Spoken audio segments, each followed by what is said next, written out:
Hi, guys. Welcome to XDC APAC Podcast. My name is Sonny Mohanty. I'm the head of XDC Ventures and Ecosystem Building based out of Singapore. So, this podcast is part of the XDC Acceleration Program in partnership with Tenity. So, as you know, we have shortlisted 8 finalists to be part of this program, and they've already joined the cohort. So, today we have the first project with us. FRAC. We have the co-founders Melvin and Japhet here with us. So let's just have a quick round of introduction from the founders themselves. Hi Japhet, hi Melvin, welcome to the podcast. How are you today? Wonderful. Yep, fantastic. Yeah. Perfect. Let's have a quick short intro with your names and your titles and sort of job responsibilities. Hi everyone. So my name is Japhet. Japhet Lim. I'm the co-founder and CEO for FRAC. Primarily, what I'm doing at FRAC right now is doing a few things. I'm planning the product, doing a bit of BD, liaising between the different teams to make sure that we can meet timelines and all that. Of course, project management as well. And along with that, with Melvin, planning the vision and mission of the company. I think for a Web3 company, your vision and mission may not always be set in stone on day one, right? You especially when the space itself is evolving at light speed. So, the planning the vision and mission is an ongoing process. But I'm quite happy to say that, we are close. In terms of my career history, I graduated back then in 2016 from NUS. Did 2 years of my own, did a bit of outside the crypto industry stuff, Then after that, from 2018 onwards, it was crypto all the way for me. Did everything. Actually, me and Melvin, we started a Ethereum mining farm. It was one of the biggest mining farms in Singapore at the point of time. Then the bear came. Of course, then we had to move things to Malaysia. Did also crypto trading. I also did crypto training as well. Trained experts on blockchain and crypto. As well as started my own projects. Started 3 projects, but right now I'm just focused on FRAC. Yeah, so that's a little bit about me. Being crypto for about coming close to 7 years now. Seen 2 bulls and 2 bear market. Although people say that the bear has exited, but I don't think so. I don't think we are seeing the exit yet. Yeah, so that's a little bit of introduction about me. That's a great introduction, and you have many years of experience in this field. You're like an OG, I would say. I don't want to use this term called OG because I think it's a little bit abused in the space. A lot of people, use this term, but they are false prophets. So I don't want to use False prophets. So I would just say that I have experience in almost all fields of crypto.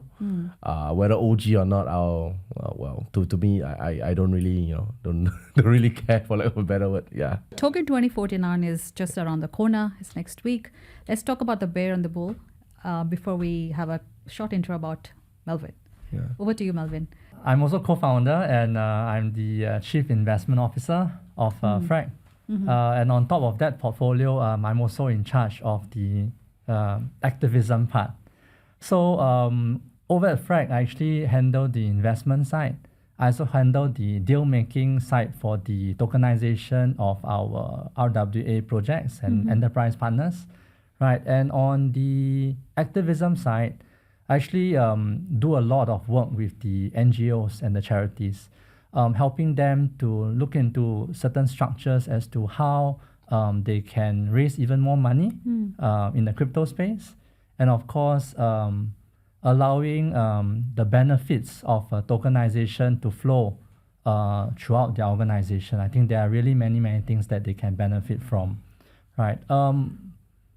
I think a little bit about my past. I was actually a banker. Wow. So I had a strange affinity with Malaysia, having worked for 2 Malaysian banks. Okay, in Singapore. In Singapore, yeah. Okay. In CIMB and as well as Maybank. Okay. So I left Maybank in 2014 At that point of time, I left as the regional vice president for Southeast Asia, handling partnerships and programs. So I have real passion for ASEAN, and that is precisely what I intend to do. I want to continue this work of spreading our technology at FRAC and tokenization RWA, starting with Southeast Asia and hopefully beyond. Oh, wow. Yeah. I like when people say that I was a banker, but now I'm working in crypto. I feel, oh my God, at least I have a banker who is in the crypto field. Otherwise, people have all sort of speculations when they hear this word. Web3 is obviously new, right? But we are crypto, right? So good to know that, from our banking to all the way to Web3. We would like to know more about your offerings as well in FRAC as we go along. Okay, so great. So what do you think about, both of you, about Token 2049? I'm going to come touch base on that acceleration program in a bit. But so what are your expectations out of this Token 2049 in Singapore this year? Token 2049 has become an integral part of the Singapore crypto culture. It's quite funny because they were supposed to always, do a roundtable, like a roundtable turn, London, Dubai, Singapore. But it seems that in recent years, they seem to, the organizers seem to prefer Singapore as the hosting country, which of course as a Singaporean, I'm very happy, right? And as a Singaporean, we must support, right? We don't have to pay for airline tickets, all the more we need to go. But expectations wise, I post about this quite a lot on my LinkedIn. Almost every year I would do one post on Token 049. And I would tell this, this is my 2 cents worth. I would say that Token 2049 is where you make friends, but don't expect a lot of time on a single contact because there's so many distractions. But if you do ever find, like, you speak to someone and you can really see a lot of synergy, I would actually advise focusing on that person instead of being in a rush to go to the next side event.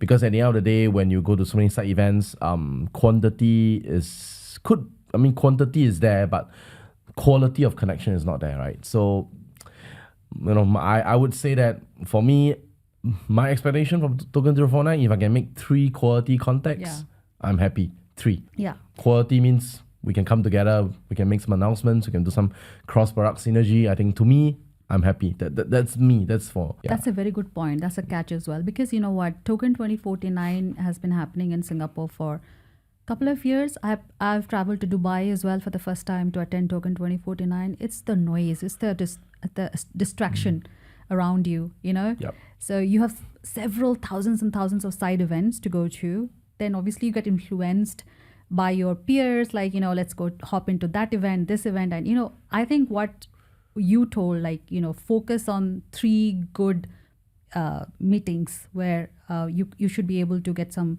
a positive outcome out of that meetings. I think we should all focus on that. Yep. Because it's a lot of noise out there. What about you? Like, what are your expectations for this year from Token 2049? Well, first and foremost, I think I really enjoy the event. Right? I try to go for 1 to 2 T2049s in a year. And every time I go, it's a different thing. Like for example, last year, the theme was very different from this year. So every year there's new expectations. So when I go into any T2049s, the first thing that I always want to do is to learn as much as I can. Yeah. And I always try to there's so many speakers, right? So I try to pace myself. I try to get in as early as possible.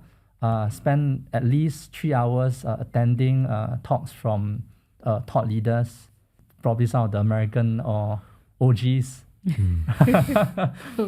Like the founder. Last year I attended and I was intrigued because the founder of XRP was here, right? And the top 10 crypto projects, a lot of them were here.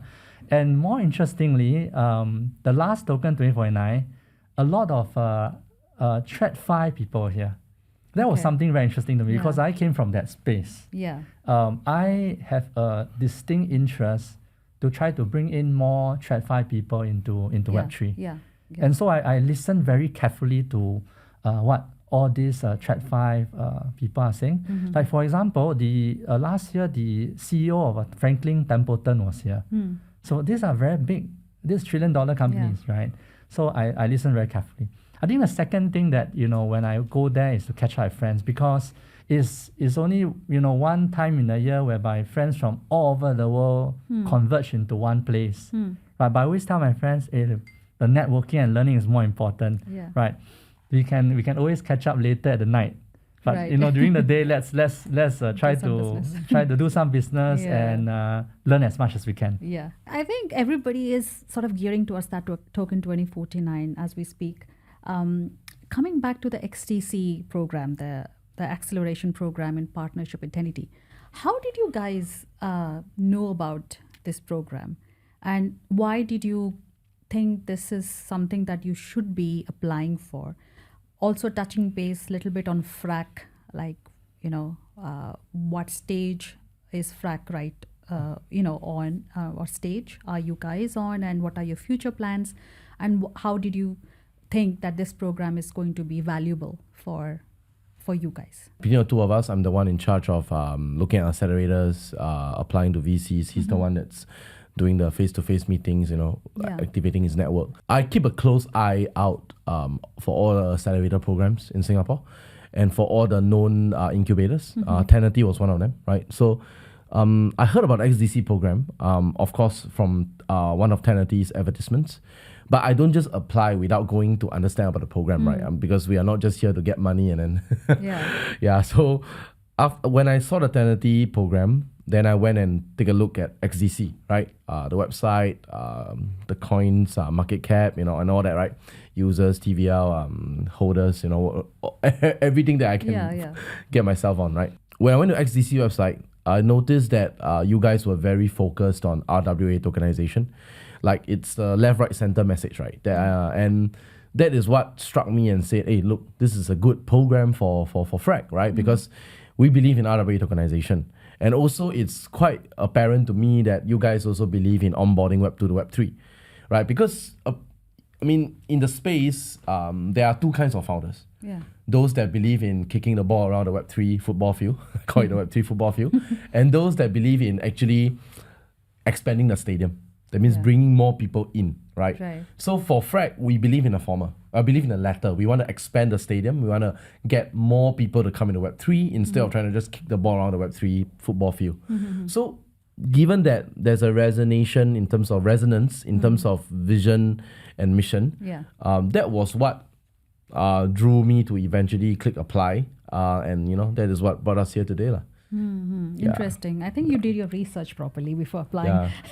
But you're right. Usually what happens, we get blinded by this grant or funding or investment or whatever you call it, right? And you just forget about the rest of the what else are you getting out of this program, right?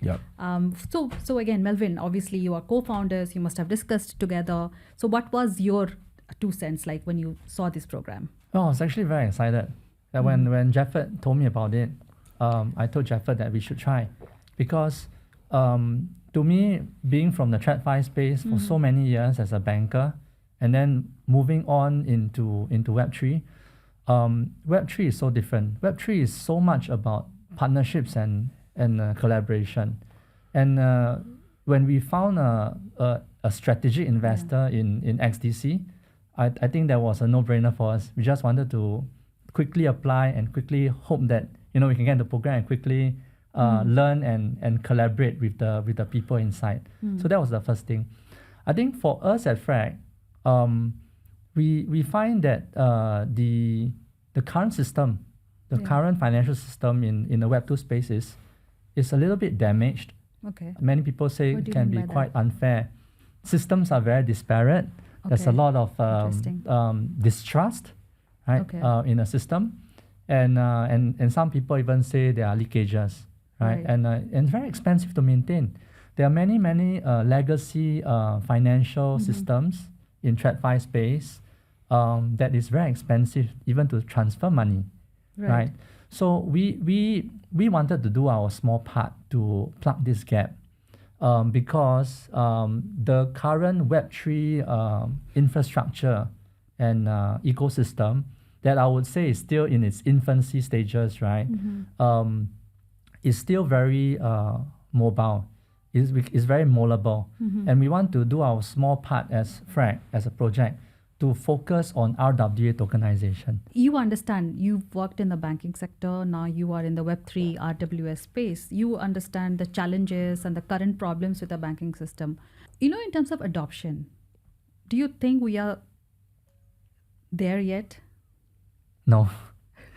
We are far from that. Yeah, why would that be? Well, first and foremost, right, like what Japhet mentioned earlier about the philosophy of kicking the ball in the same football field, we must, as fellow citizens and projects in the Web3 space, to work hard to actually make it easier for these Web2 people to onboard. And when I say Web2, you must understand that for Web3 users, it's in our DNA to transfer money, for example, with a string of codes. Absolutely. Right. But for them, they can't understand that. Right. I think we would only start to win if we can start to allow majority of these Web2 citizens to come on board and join this bandwagon with us and build the future of finance together. Interesting. That brings me to, again, the next focus on FRAC. What problem are you solving? What is FRAC all about? We are building one focused product, but we are solving 8 problems across 3 industries. And we say that with good reason. So the 3 industries that we are solving problems in would be the luxury assets industry, the NGO sector, and last of all, the intellectual property sector. And some of the problems that we are solving is really straight to the point, right? For example, for luxury assets, we want to make it accessible for people to invest in luxury items. For NGOs, we want to make clear, where your donations go. Every time you donate, you use a token as a receipt for your donations to make sure that when you donate, it's towards a specific campaign, and it's all tracked on chain, at least the initial part. And then, of course, for intellectual property, that can range from a myriad of users, right? First of all, for intellectual property, price discovery is important, and tokenization exactly facilitates that. It facilitates price discovery. Number 2 is for intellectual property, it's also important for IP to get commercialized, and there are margins in between an IP, a piece of IP not commercialized and being commercialized. So tokenization can also help to monetize those margins, or even help to distribute those margins to more investors, right? So there are many exact problems that we are solving with our piece of technology, but we are focusing on these 3 industries. And I would say that for FRAC, this is really one of our differentiation points, right? Because a lot of the tokenization companies out there, right? That means our competitors per se, right? They would very much focus on real estate, right? Yes. They will very much focus on stocks, bonds, commodities, and all that. Not to say FRAC wouldn't go there, but for now we're not going there yet, right? So they like to focus on these items. Our competitors like to focus on those items because apparently to them the market share is big. But for FRAC, we chose to focus on our 3 verticals: luxury assets, NGOs, and IP, because regulations allow it, right? Regulations allow it. Regulations are more relaxed around those items, right? Okay. Collectibles, and IP and charity campaigns, right? It's a very different set of regulations, different set of licensing requirements that FRAC is better suited to actually tap on. Yeah, so that is really an introduction to FRAC and the problems that we're solving. But maybe Melvin could elaborate more as well. There are 3 verticals. Luxury. When you say luxury, I would like to know how you define luxury items. IP is clear, and then there's NGO. I would like to know more about that NGO. How do you tokenize NGO, and who is getting benefited? How are the end users getting benefited and stuff like that? Maybe either of you can take this. The luxury assets that you said. What does that mean? What commodities do you include in that luxury item space, and how you're tokenizing it, how you're making money out of it, and how do you convince your investors and the end users and the stakeholders that, hey guys, see, this is what we're doing. We are not a real estate we're not like, everybody is tokenizing real estate. I mean, real estate tokenization has been there for ages. I used to travel to Dubai before COVID, and people are tokenizing Burj Khalifa and this and that, right? But this space is very niche. I'd like to know what exactly you do in this space. Maybe I can start with the luxury assets part, and then maybe Japhet can elaborate more on the NGO side. Yeah. So for me, I have a particular interest in the luxury asset space, and how we define this space is, for example, precious stones, precious metals, precious liquids like whiskey and red wine, right? And even collectibles. For example, like fabric is a craze, and things like, for example, art. Right. Okay. So the assets vary across the board. Like, for example, if you talk about precious metals, there's like gold, silver, the more common ones, and then you have platinum, right? For the stones, you have diamonds, right? And of course, you have things like jade and rubies, right? So along the way, we found that there is quite a lot of value in tokenizing such assets, especially those that are of higher value. Burmese rubies and jade is very expensive right now. In fact, in the last few years, this alternative investment class has seen a triple digit, in fact, growth. Right? People have made a lot of money from Burmese jades and rubies. And this is just one example. If you look at the auction houses, for example, Christie's, are they rare, these Burmese rubies? Sotheby's, oh yeah, they have been auctioning some of these precious stones in millions of dollars. Yeah, and some of them even hitting like the 100 million mark. But what's the problem there? That if traditionally they are doing this, what are the problems that you're solving? The problem with the auction houses is that the investment class is not available to the masses, to the retail investors. Right. Right, and we think that there's an opportunity here. If you're able to use RWA tokenization technology, just like what FRAC is doing, to actually break these assets down into smaller pieces for them to buy, then it presents a very good opportunity, investment opportunity, a hedge against inflation for the guys on the street. So it's as simple as that. Now, on top of that, of course, you have the safety aspect. Right. Putting all this on a blockchain, you can be assured. You can be assured that you really have the ownership and you're well protected. Yeah, absolutely. Yeah. So just one example. So in terms of partnerships, like who are your customers or partners in this luxury? For example, the rubies and the gems, and you can just take one example. I can actually name a few. For example, the mines. The mines. Yeah, the mines, they may just want to go into this space. In fact, we are talking to a few of them. Okay. Right, in Malaysia. It can be the refineries for the precious metals, even the jewelers. The jewelers themselves. The jewelers themselves. Because you must understand, right, in this market, once you put in the setting, you put in the beautiful artwork to come out with the full-fledged, necklace or diamond, the value goes up quite a bit. And that's where investors can also make good money. Okay. Yeah, towards the end. Fantastic. Thank you so much. I mean, I wasn't aware about all these nitty-gritties. What about NGOs? When it comes to NGOs, I need to talk a little bit about FRAC's business model, right? Essentially, we are B2B to C, right? So whether it's luxury assets or NGOs or IP, for now, we are B2B to C.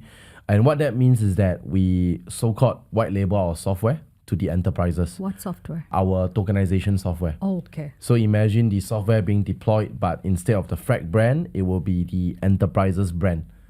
Right, okay, like OEM. There's another way to put it, right? Yeah, okay. For the NGOs, we don't tokenize the NGO. What we do is we OEM the software to them. They owned the tokenization platform. Right. And now they can go ahead and tokenize each and every one of their charity campaigns. So from the creation of the campaign, to the tokenization of the campaign, to the initial listing of the campaign, and people who actually get these campaign tokens. They can even trade these campaign tokens among themselves. So with this entire platform, what happens is that now the NGO can use tokenization to create a powerful donors ecosystem, right? Now, one of the big problems that NGOs face, two big problems. The problem of distrust. Right. Statistics have shown, right, distrust is at its highest since 2021, right? Since the COVID years, distrust for NGOs is at its highest. Charity donations is at its lowest. The rate of growth is also at its lowest. Yeah, so the spirit of giving is not strong. Understand, because of the distrust. Yes. Yes, okay. So this entire platform, this software that we OEM to the NGOs, what we want to do for them and what they want to do for themselves, to me, the number one problem that it solves is it increases the level of trust. Because now when I want to save the tigers, I can go ahead and donate specifically to this campaign, and I get a token for my donation that signifies my specific participation in this specific campaign, right? So now NGOs, they have to state, for every campaign, what is the amount they are looking to raise. Whereas for now, sometimes they group a few forests, habitats, or animals together. Yeah, so you don't exactly know, how much of it is for that animal and all that, right? So with our platform, now NGOs can create that impression of trust. They can raise trust levels. And of course, with our platform, they can also target crypto donors, right? Which is a big group, right? Okay. So those are the things that we are hoping, that we are aiming for our platform and our software to help the NGOs with. So when you say NGOs, they are companies, right? These are not individuals. These are companies, correct? Companies. Correct. How do you, charitable companies, right? Yeah. I would imagine these are not tech savvy, let alone crypto Web3 tokenization. How would you convince an NGO to have this white labeled software? Yeah. Do they have IT departments? So it depends on the scale of the NGO. Okay. It depends, right? It's almost like a normal, like how any other company works. If you're big enough, you usually have every department. Okay. So we are talking to one big and one small one. The small one is exactly like what you said, Sonny. They are not so tech savvy, but we're prepared to help them. We're prepared to uplift them a little bit, give them a little bit more assistance to that. The big one has their own digital marketing department, has their own IT department. So it's more concrete. They know what to do. Although they are tech savvy but not Web3 savvy, but with our system, it makes the bridging quite easy. So they're mostly non-for-profit, right? Yeah, correct. Are you able to close big deals with them? We still have to make revenue, right? It is a business after all. Just that for us, our current business model is really simple. First of all, when we deploy our platform, there's a one-time fee. And then after that, every month, there is a minimum maintenance fee. If our profit sharing with them exceeds that minimum fee, then they don't need to top up any, Right. Yeah, so... That's how. that's how we make money. With the charities, whatever we're charging minimally per month is definitely within whatever they can do, and it's within a very reasonable rate. Yeah. Right, so on that part, I wouldn't be too concerned. Coming over to the XDC Tenity Acceleration Program, talk me through the program. What was the structure? Like, you had some master classes, like masterclass 1, masterclass 2, masterclass 3 and 4, with the demo day which is on 17th of September during Token 2049. So talk me through this program. What were the benefits and what could have been changed or could have been a little bit better? And if you were able to give some valuable feedback back to the team at Tenity, and how was your experience being part of this cohort? Anybody can start. Well, first and foremost, I think Sonny, I really want to thank the XDC team for putting together such a wonderful program with Tenity. I think that especially I remember the first few days was real fun when people from all walks of life, from Africa, from the MENA region, coming all the way down. I remember Hope. Yeah. He was actually doing a 20-hour flight, I think. 28-hour flight. No, it was more than that. It was 32 hours. Oh my goodness, yeah. Yes. I met him on the lift. The poor guy was like almost half asleep.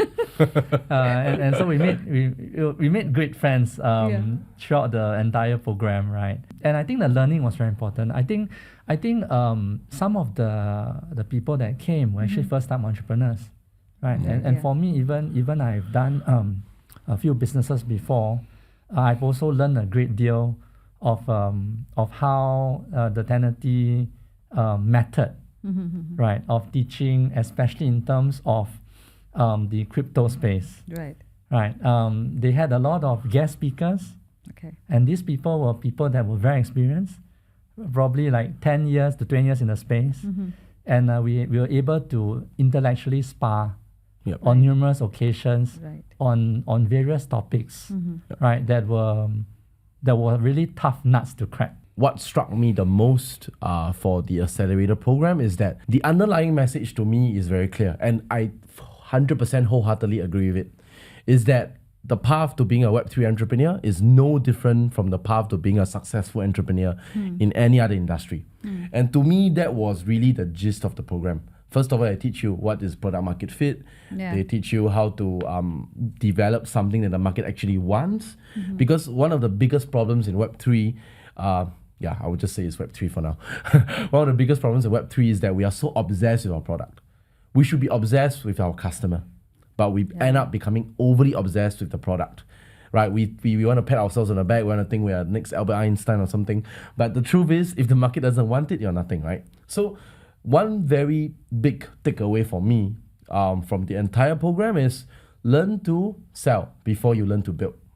Learn to sell before you learn to build, right? Because most of us are doing it the reverse, especially in Web3, because it's so tech focused, right? When it's so tech, there's good and there's an upside and downside to being overly tech focused. The upside is, yes, you tend to be more innovative, but the downside is you tend to overly focus on product, and that's an industry-wide problem. And I think the accelerator program perfectly addresses that. Like you guys walk us through the 101 of being an entrepreneur, finding a product market fit, finding partners, building things that people want, identifying your ideal customer profile. Google Cloud came in as well. I mean, we're on Google Cloud now, so I'm happy about that. Oh, really? Yeah. We're Google Cloud? We're migrating to Google Cloud. Congratulations. So thank you for that session as well. I think for me, that is really the biggest takeaway. And I'm a very focused person. So I want to see accelerator programs for Web3 really taking on this niche.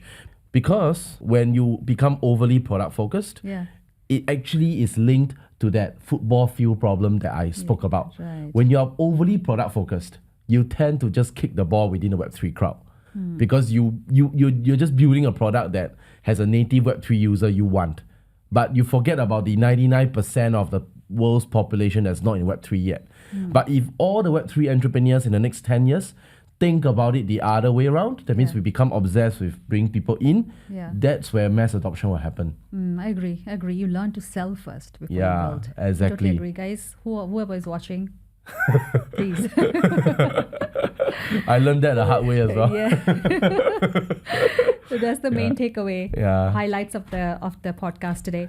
All right, coming to the engagement with the XDC team members, like there were some XDC hours, I guess, right?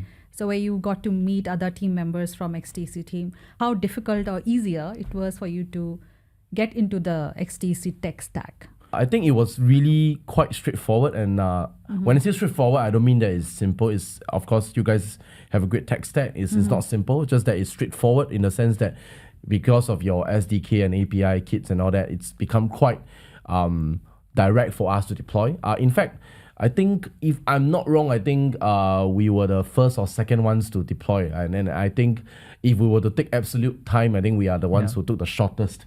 I think 2 weeks we deployed already. I think Sonny, you were very happy about that as well. For FRAC, we are a little different. We are go-to-market already. We are post-rev. So our SOP on the product side is quite firm. Of course, we are improving. But because of that clarity that we have on the product side, plus XDC, you guys are EVM compatible, right? Yes, so that made it very simple for us. And of course, your tech team was very helpful as well. I think we asked them questions, they answered directly, answered in pretty promptly as well, right? I can't say that about all other layer ones. we have had some. I've got my skin in the game. Let's put it that way. So with that prompt response and the EVM compatibility and your SDKs and API kits, it was a relatively pleasant process for us to deploy to your chain. So, yeah. So who is the tech guy here? Little bit. I'm more of a tech guy. You're more, more of a tech guy. I can Yeah. figure that out. So what about rest of your team members? What was their involvement in the process? Because you were very actively involved, if I remember correctly. We have different team members in different parts of the world. So, of course, our tech team, we have a few members in Vietnam. So they are the ones working behind the scenes, developing it. Then we have BD members in Malaysia, because I think Melvin can explain a bit more on this as well. But on the BD side, we are really looking, to expand. To expand heavily in Malaysia, to get more clients in Malaysia as well. So our BD team members have been bringing us deals. Right now, the BD process is very word of mouth, right? It's very word of mouth because tokenization is so new. 90% of the world doesn't know it yet, right? It's still new, right? So because of its relatively newness, there's no point in doing what all the major B2B companies do, right? Send out cold emails and all that. It doesn't work. In our experience, it doesn't work. As of now, because of the newness of this tech, the desire to tokenize must come from the very top. It must be the C-level or the founder level that wants to. People who actually understand correct. the problem. So far, all our deals are closed because the founders themselves, the C-suite at least, have some idea about tokenization. Exactly. If they have zero ideas, no amount of cold emails will work. We are in that stage right now, right? I'm wishing for the day where cold emails will work. I'll tell you something. I was talking to somebody. He works in payment space in Indonesia, right? I told him we are coming up with another cohort where we're going to build payments, fintechs, especially fintechs on the XDC network. He said, I don't work with crypto. We don't work with crypto. That's quite sad because that's the next frontier of payments. Isn't it? But unfortunately, that's the reality of the. So the reaction, I was like shocked. Yeah, that's the reality right now. He will come around. Because of the regulators, right? They're so talk about nervous. education. Why there is no education awareness? Regulators, why can't they educate then? Sorry. Oh dear, that's another topic. That's another topic. We can spend another hour on that. Yeah, but I think some of the regulators in certain jurisdictions, they are really trying very hard. Like I can give some examples. Like we are in Singapore and Malaysia, so we engage regulators. In fact, we even engage law enforcement. I remember we had the interview with the Singapore Police Force. I think last year when they were trying to learn from FRAC in the area of tokenization, and they wanted to learn specifically on how. Crypto scams and all that. Crypto scams can be prevented. Money laundering can be stopped, and so we had very robust discussion with the police. Another example is in Malaysia, in KL, we had very very robust discussions with the Malaysia Digital Economy Ministry, as well as even the Securities Commission, on what certain products, whether or not regulation is required for tokenization. Like for example, in Singapore, they feel that precious stones and precious metals still have to be somewhat regulated. You need certain forms of licenses. The business itself. For tokenization. Or tokenization, In Malaysia, they feel that diamonds is not a financial product. Not a financial product, So you can go ahead and tokenize up to the company as long as you have robust controls. Go ahead and do it. We are not going to regulate you. RWA tokenization is very, very new. For people like FRAC, as one of the ecosystem players, we have to pace ourselves. And we must also understand that regulations are changing according to the various countries at a very, very fast pace right now. Certain countries will be faster, certain countries will be slower. Singapore is faster. Singapore in terms of ASEAN, I would say we are the first three. Yes. Yeah, we are ahead. Right, and so we pace. In all the jurisdictions that we want to enter, we must be very, very clear and make sure that we are in touch with the regulators. Another thing I want to ask, I don't know if you guys face this or not, because coming over to regulations and all that, Indonesia treats crypto, because this same person told me, Indonesia treats crypto as commodities. In Malaysia, obviously, I think different regulations prevail. To an end user, is it not confusing? Yes, it is. Yeah, but you must understand that for end users, a lot of them don't really care, right? As long as they trust the brand, as you have seen in so many other projects, as long as they trust the brand, even if you're not regulated, they're even willing to park their money with you, right?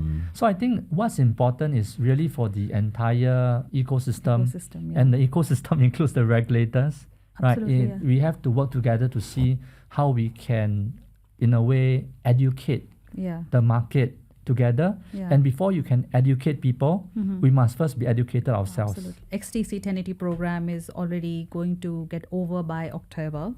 Where are we today with the program, and in terms of FRAC's integration with XDC's Mainnet? I mean, how was the experience? How far did we get? And what are the other milestones which are left to be achieved?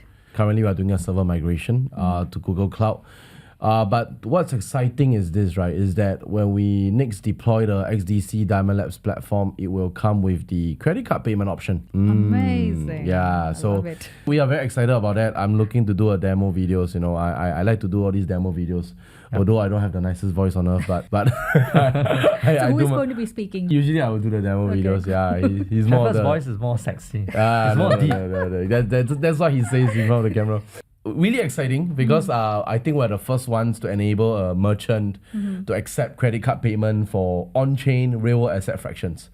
A bit of a mouthful. I'm still thinking of how to restructure that statement, but yeah, that's the accurate way to put it. So yeah, the next time we deploy the XDC, it will come with that feature. I'm looking to demo it, looking to show people this is how it's done. This is how you onboard Web 2, right? Because not just the credit card payment option, we also have Web 3 Auth. Shout out to Web 3 Auth as well. Right, so we have integrated their plugin to all our platforms. Literally 2 clicks and you have your own wallet. 3 clicks, you can copy your wallet address. Yeah, so within 4 clicks, you can make payment and you have your first fractions delivered to you in your wallet. That would be exciting. That would be the next time we unveil the we update our newsfeed. It will come with that feature as well. Yeah, and the experience to integrate to the mainnet has been great. I don't think recently there's some smart contract verification here and there, but my team is on it. I think not really too big of an issue. It's just a contract ownership and verification process that you guys are updating. I also see that your team is hard at work. Yeah, because I like to know if the onboarding has been smooth enough. It has, yes. But we have that xdc.dev portal where you could put all your questions, concerns, or anything you have to discuss. We have an article there as well. Diamond Labs, right? We FRAC deployed for Diamond Labs onto XDC. So the Diamond Labs article is there as well. You can go and take a look. I'm very intrigued to know what's your 3 years to 5 years plan. I mean, obviously it's very tough because you don't know when the market goes up and down, bear and bull kicks in, right? Keeping that aside, all the distractions aside, what is FRAC going to do? I think our plan is very clear, right? We are going to definitely focus our attention with Singapore and Malaysia. If we do very well, we're very clear we're going to Thailand. And after we manage to get these 3 markets in order, we are going to try to expand throughout Southeast Asia and the Asia Pacific. And the other market that we are very keen on, and that's the reason why we have been working very hard in Malaysia and Indonesia actually, is that we hope to go into the MENA region. And more specifically the Middle East. Right. Because we know that there are lots of very innovative and interesting assets that require RWA tokenization in the next few years. And so that is really a very clear line as to what we are going to do. Roadmap. The MENA region is a hotspot for luxury assets. Oh, is it? Yeah, your Dubai, Dubai, gemstones. Oh, that way, yeah. I thought tokenization. Tokenization has been there. The buzz has been there for quite a big... so we want to target MENA because we know that's the home of luxury assets. In fact, there's a lot of people right now trying to tokenize their precious metals. Yes, we've been asked. Countries even. Yeah. Countries and governments even. Yeah. Oh, wow. You guys can always travel to Dubai and meet the great team, the XDC team, the headquarters, the founders. Yeah, your HQ is there, right? HQ. We should. And crack some deals, partnerships. Never know, right? Yeah, so your target is Malaysia and Thailand, but you never know, right? Yeah, So exactly. Make a trip and you We'll very Close quickly.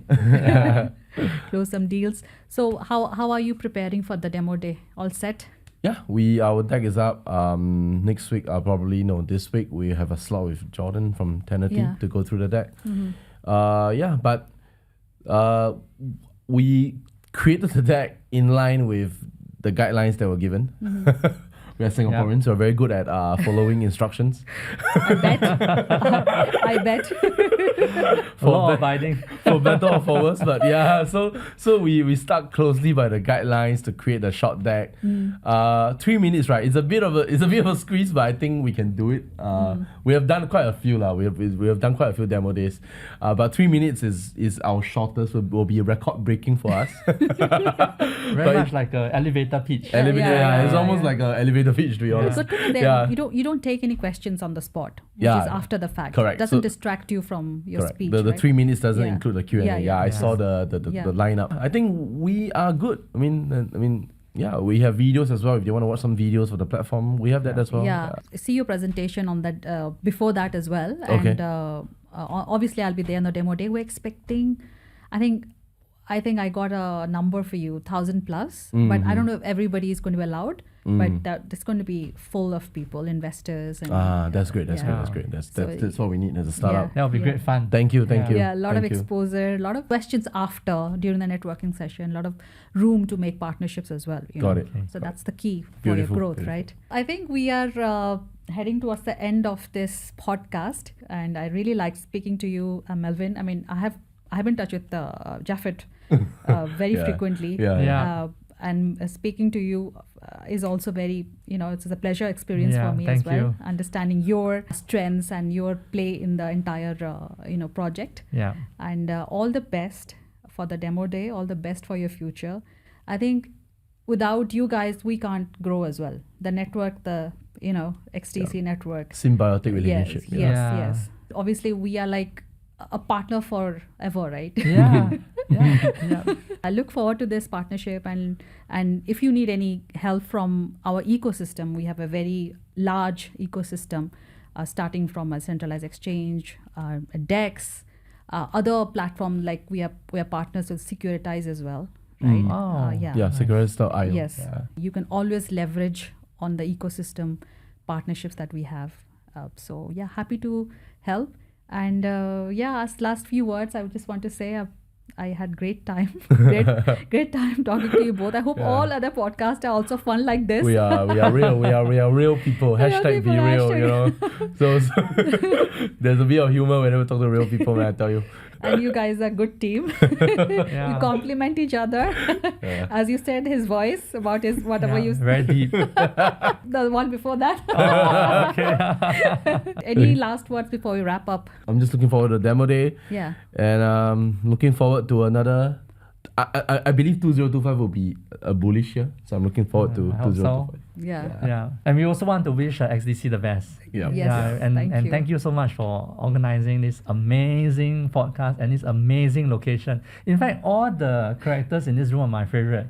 You have Pac-Man, you have Darth Vader, you have Super Mario, you even have the Marshmallow Man behind you. Some of this stuff can be really expensive, some of these collectibles. Yeah, I think Are you going it to is. tokenize this? We can. This is In luxury fact, I assets, was thinking about it. I was saying, hey, this can be tokenized. A lot of this can be tokenized. Yes, we should talk to the podster after this session. Yeah, how to we tokenize. definitely should. Thank you, audience, whoever is watching this. Thank you so much for tuning in and listening to our, sort of conversation, discussion with FRAC.